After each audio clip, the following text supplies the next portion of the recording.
Brought to you by... If you're enjoying the content here, please consider supporting us on Patreon or Tippy.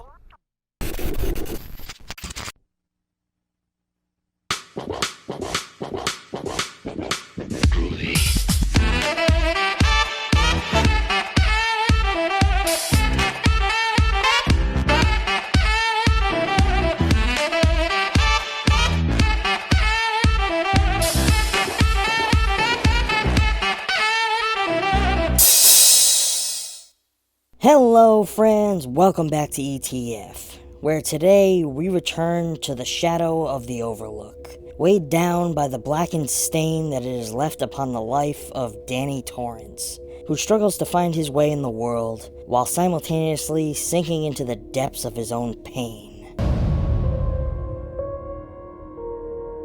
Dr. Sleep is the continuation of Danny Torrance's story, 40 years after the terrifying events of Stephen King's The Shining. Still irrevocably scarred by the trauma he endured as a child, Dan Torrance has fought to find some semblance of peace. But that peace is shattered when he encounters Abra, a courageous teenager with her own powerful extrasensory gift, known as the Shine. Instinctively recognizing that Dan shares her power, Abra has sought him out, desperate for his help against the merciless Rose the Hat and her followers, the True Knot, who feed off of the shine of innocence in their quest for immortality. Forming an unlikely alliance, Dan and Abra engage in a brutal life-or-death battle with Rose. Abra's innocence and fearless embrace of her shine compel Dan to call upon his own powers as never before, facing his fears and reawakening the ghosts of his past. As a massive fan of Kubrick's adaptation of The Shining, the last thing I ever wanted was a sequel, or a remake, or reimagining at that matter. When the novel of Dr. Sleep was announced, I was, for lack of a better term, unsettled. Though I knew that this was going to be a sequel to King's novel, so I was able to look past it. Then they announced the film adaptation, and I was kind of curious.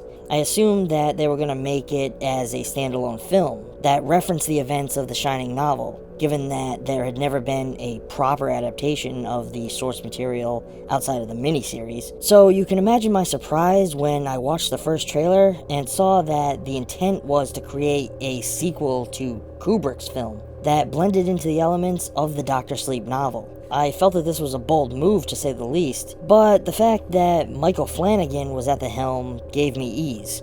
I never read the Dr. Sleep novel, because when I first saw The Shining, I had not yet read the book, which I believe was why I was able to enjoy the film as much as I did, and that led me to love its choices and techniques. My hope was to go into this one in the same fashion, to see it for its own merits, and find out if it would have the same effect on me as its predecessor. From here on out, there will be a few minor spoilers on a few things that appear within the film, but I will do my best to avoid any major plot points. The film I was presented with was a gorgeously crafted work of visual art, utilizing similar camera techniques to Kubrick's original to help ease our transition into a much larger world. It's helpful that Flanagan's previous works have all featured a visual style that always felt as immersive as Kubrick's. A lot of the camera work in this one is definitely more modern, but still features similar visual elements, such as those slow, flowing types of shots that pulled us so deeply into the atmosphere of the Overlook. The performances throughout this film were outstanding, to say the least. Ewan McGregor was met with a powerful challenge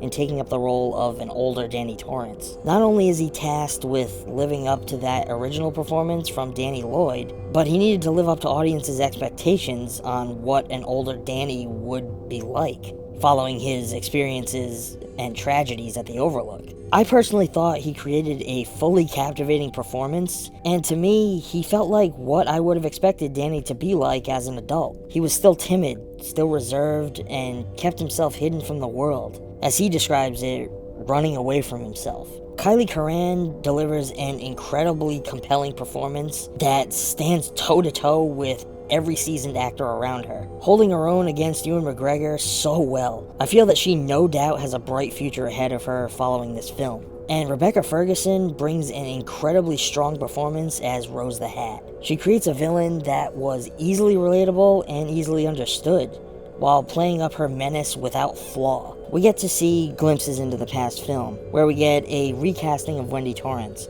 played by Alex Asseau. She delivered a spot-on imitation of Shelley Duvall's performance, nailing down her mannerisms, bodily movements, and her look perfectly. In these moments, we also get a return of Dick Halloran's character, played by Carl Lumbly.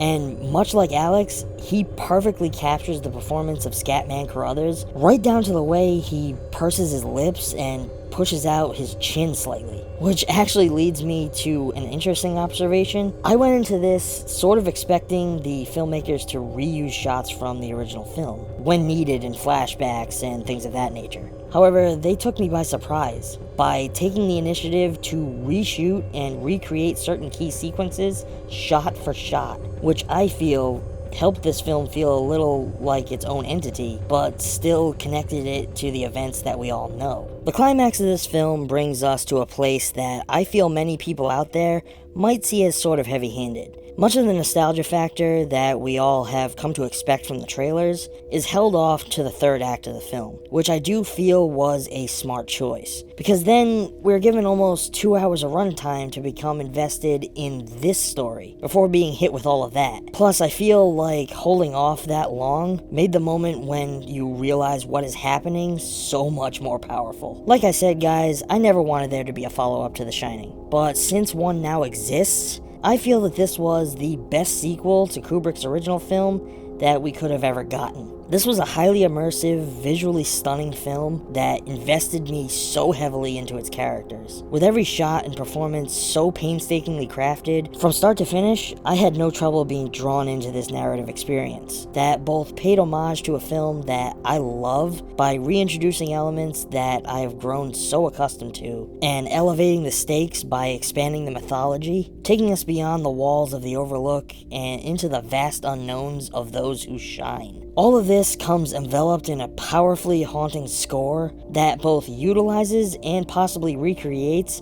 pieces from the original 1980 film, but expands upon it and broadens its horizons to fill out the new regions that the film explores. Friends, I have to give Dr. Sleep an A. I got a lucky chance to see this film early on due to an amazing pre-screening featured through Fandango. For those of you who also had this opportunity, I would love to hear your thoughts on this film down in the comments below. For the rest of you, I hope you all rush out to see this one when it hits theaters on November 7th.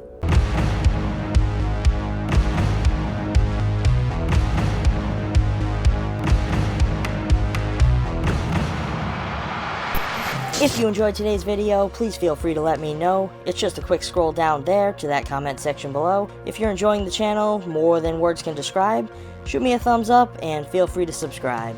If you'd like to show your support even more, come find ETF on Patreon or Tippy, where every pledge and every tip brings you rewards galore. Not to mention allowing me to bring you more films to explore.